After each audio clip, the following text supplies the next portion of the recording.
going to show you the Yogic Locomotive exercise today, or Gati, which is from Yogic Suksham Vyayam and Sthul Vyayam, as propagated by Dhirendra Brahmachari. And so this is part of Kundalini Yoga, and it's quite a strong kriya. So this is not vinyasa, this is not asana. We are moving constantly.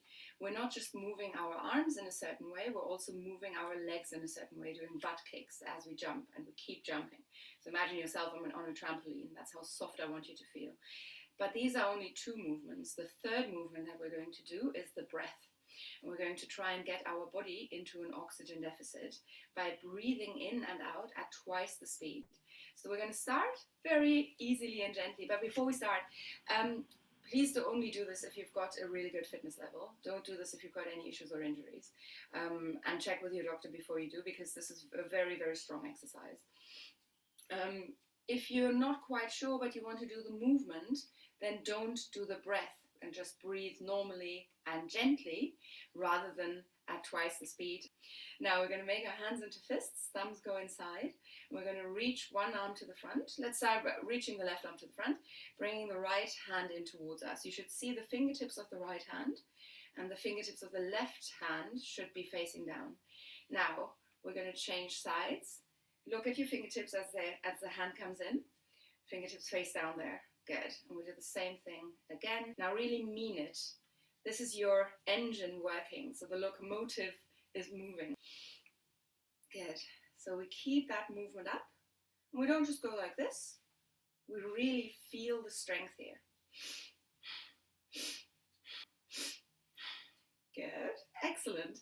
Now what we're going to do with that breath, I'll show you the legs first, but what we're going to end up doing with that breath is this.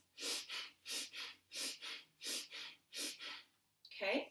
Now legs, hands onto the hips. Good. We bend our left leg, and then we're going to change sides. And these butt kicks, we're going to speed up. Now imagine yourself on that trampoline. Good. Now do your breath.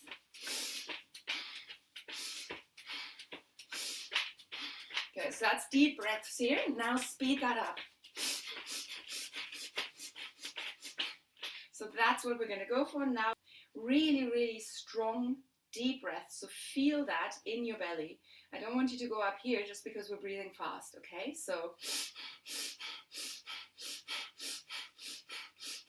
hand on the stomach, feel the movement here. Both hands on the stomach.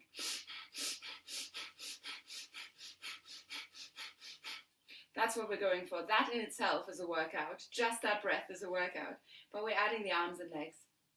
Good. Hands into fists, thumbs inside. Bend your left arm, straighten the right arm, look to your fingertips. Don't see the fingertips on that side because they're not opening up. Good. Bend the left leg. 3, 2, 1.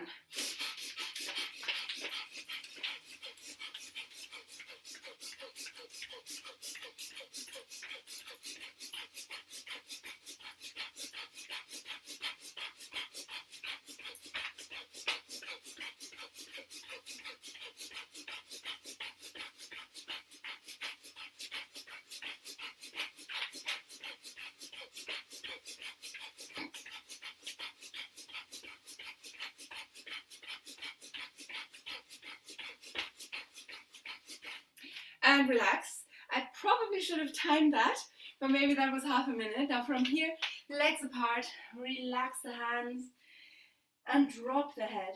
Hands don't have to be on the ground. Head doesn't have to touch the ground. Wherever you are, let yourself get heavy. Maybe you feel like holding on to your opposite elbow. And you might also feel your nostrils. They might feel like they're on fire. Good. Stay for another few breaths.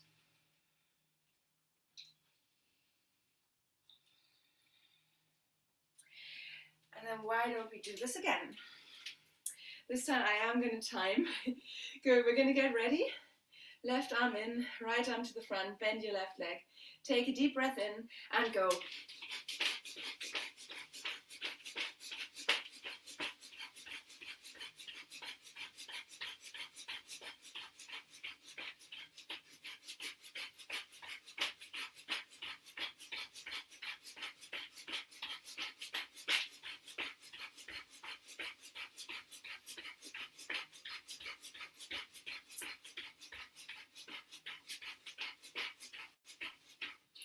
and relax. 30 seconds. Why don't we come into Shavasana? Good. Stretch the arms and legs away from you. Just let yourself get heavy. Feel your breath return to normal.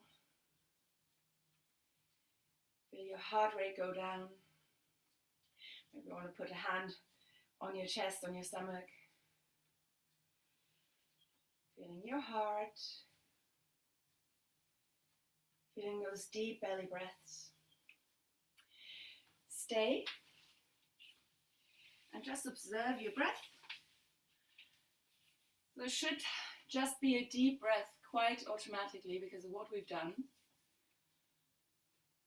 There's a lot of good that comes from really stressing your body like that in a very, very short time.